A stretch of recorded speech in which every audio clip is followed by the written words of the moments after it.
为什么诚意的粉丝能卷出全网最高质量二创？一个文化现象的深度拆解。行，我先抛个问题啊，同样一件事儿，要是搬到 K-pop 圈或者漫威粉丝那边，玩法会完全不一样。你猜怎么着？我说的就是二创这个事儿。最近我一直在琢磨一个现象，围绕诚意这个演员的二创内容，从手书动画到360度全景，从咕卡手做到全球粉丝协作的江湖告别仪式，他在中国娱乐圈里跑出来一个挺独特的 level。 我说的不是数量多不稀奇，我说的是质量梯度和形式跨度，这两个维度合起来看，确实有点东西。那今天这期我想干一件事，把诚意的二创当成一个 case study， 往上抽象一层，聊聊中国饭圈二创文化到底是个什么生态，然后横向对比 K-pop 和漫威，最后再回到一个核心问题，为什么偏偏是它能激发这种创作井喷？先说清楚啊，我是一思，老粉应该看出来了。但今天这期我尽量保持分析的客观，作为粉丝我当然有偏爱，但这次的判断我可以保证是公平的。如果说错了，评论区指正，我下期改。对了，顺便提一句，关于诚意出道时间，网上有几种说法，2010年前后吧，具体年份我不太敢下定论，凭印象说啊，别太当真。反正资料里提到的15年蛰伏这个时间维度后面会用到，所以先在这做个标记，有更准确的信息评论区告诉我。行，那咱们一层一层往下扒。第一层最浅，就是你看到的。如果你随便刷一下 B 站，刷一下小红书，搜诚意相关的二创 tag， 你会看到什么？视觉这一块，最常见的是动态混剪。粉丝把白衣造型串起来，琉璃丝缝，莲花楼里莲花，加上富山海里某些回眸镜头，剪辑节奏踩得很准，配乐选的讲究，做出来一个惊鸿少年的感觉。然后另一种风格是机车造型的混剪，反差路线，强化酷飒少年。同一个人，两种气质，这是混剪师特别爱挖掘的素材库。再往下一层是手作。这个东西我得说，第一次看到富山海粉丝做的古风咕卡的时候，我是真愣了一下。烫金工艺、武侠场景、卡牌大小的物料，它已经超出粉丝周边的概念了，更像是一种民间手工艺的延伸。还有手书动画、水墨风格画角色成长轨迹，这种东西做一帧要花多少时间，我没具体数据，但你只要自己试着画过任何一段动画就知道，绝对是个用爱发电的硬活。然后是叙事重构，粉丝把骑马镜头跟现实活动片段拼一起，制造侠客穿越现代的感觉。或者把李莲花那句人生需自我救赎和傅云深的阳光笑容并置，这种剪辑逻辑特别有意思，他在用蒙太奇讲一个演员的精神延续性。最后是技术派，360度全景剪辑，1分钟，360度这种用无人机航拍加城楼俯视，玩的是沉浸感。好，这是第一层你能看到的，但你会发现一个问题，光描述这些，其实还没回答任何为什么，我们只是看到了是什么。那往下钻一层，第二层是媒体不太会去讲的，这些二创看起来是粉丝在玩，它背后其实是一整套情感经济在运行。学术上有个词叫 fan economy， 粉丝经济，但中国饭圈这个版本的 fan economy 跟教科书上写的还不太一样。教科书写的是粉丝消费驱动产业链，听起来很冷冰冰，对吧？但实际跑起来是注意力先产生，粉丝拿注意力做创作，创作内容形成社群仪式，比如二创大赛、协作剪辑，这些内容又反哺剧集本身的长尾热度。凭印象说啊，别太当真，但我感觉长安24季播出期间发起的那个10万元二创大赛，就是平台和粉丝共同意识到二创已经不是用爱发电的边角料，它是内容生态的一部分的标志性事件。这个数据如果有错，评论区指正。这里有个关键点容易被忽略，一丝的二创不是被资本赶着跑出来的。我跟你讲，这个区别非常重要。有些艺人的二创是公司刻意运营出来的，下任务、控评、铺量。但意思这边更多是自发，这一点你看作品质量梯度就能感觉到。被资本赶的二创，质量分布是中庸为主，少数精品；自发的二创，质量分布是两极分化，但顶端真的能打。啊，对了，漫威粉丝其实也类似，等等，先说完这层。我先把这个说完。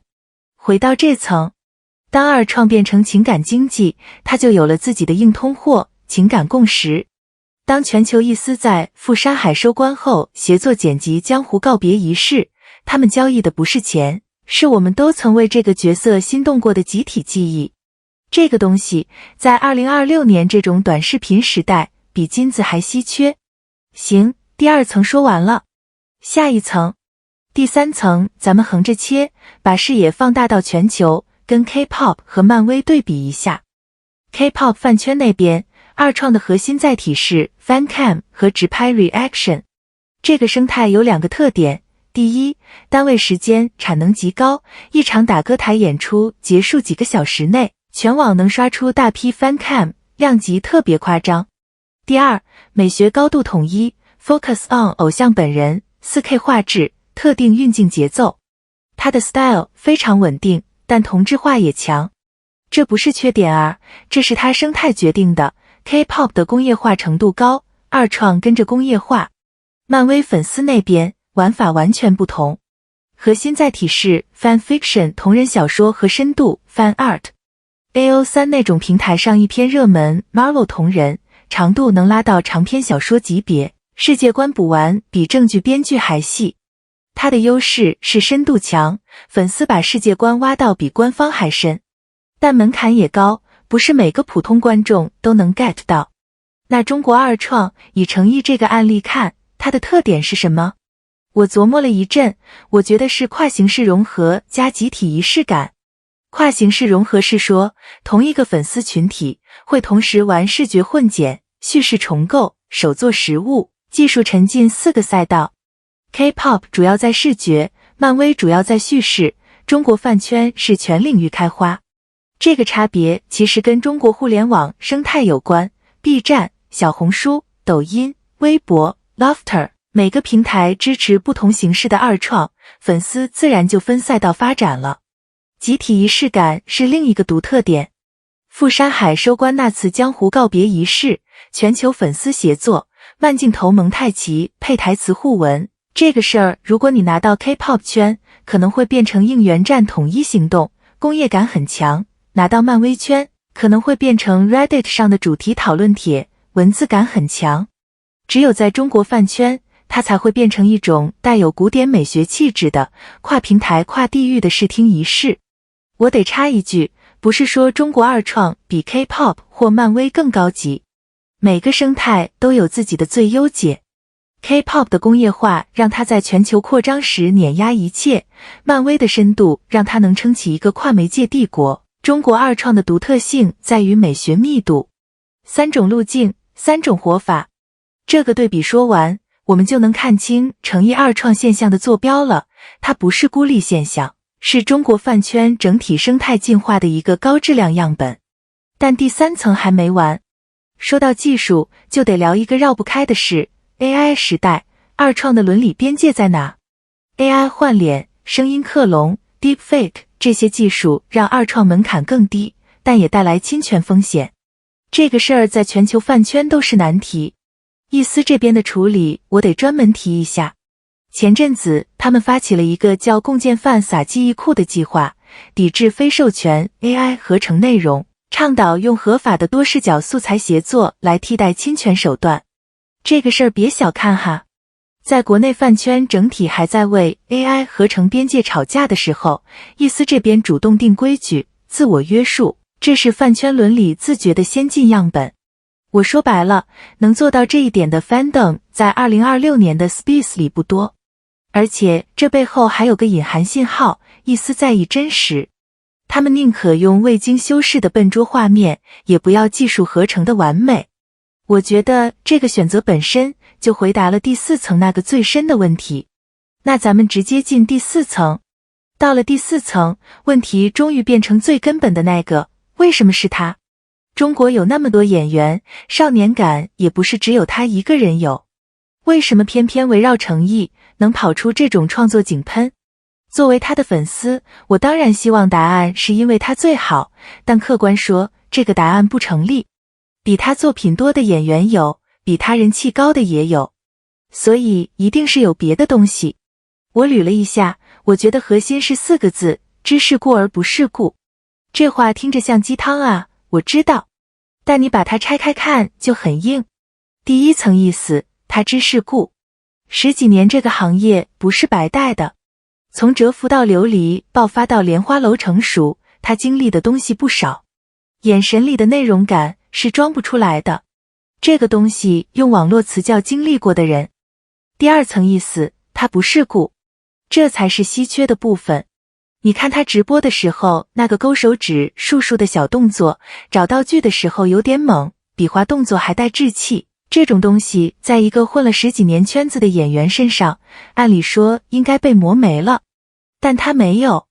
我跟你讲，这才是粉丝二创井喷的核心引擎，因为粉丝在他身上看到一种矛盾共存，既有沧桑感又有清澈感，既知道江湖又没被江湖染，这种矛盾本身就是天然的创作母题。混剪师爱拍他，是因为他能同时承载白衣少年和机车酷飒2种意象，中间不违和。手书动画师爱画他，是因为他的成长轨迹本身就是一个完整的故事弧。而且这一点我得说，2026年这个时代背景下，不被世俗吞没的清澈灵魂这个特质本身就是最稀缺的精神商品。这几年大家活得都不容易，焦虑、内卷、35岁危机，每个人或多或少都被磨过棱角。在这种时候，看到一个在行业里熬了10几年，还能在镜头前保持清澈眼神的人，这不只是喜欢一个演员那么简单，这是对一种生活状态的向往。粉丝二创井喷的本质，我现在觉得是一群人通过创作来保存自己心里那块没被磨掉的部分。程毅恰好成了那个 symbol， 老粉应该懂我在说什么。行，今天这期就聊到这。我做这期视频之前，本来只想分析二创的形式，做着做着发现，形式只是壳，里面装的是一代人的精神诉求。最后我自己想了一句话送给大家，也送给我自己。在一个很容易长大，很难保持清澈的时代，他做到了，这本身就值得1万个人为他创作。咱们下期见。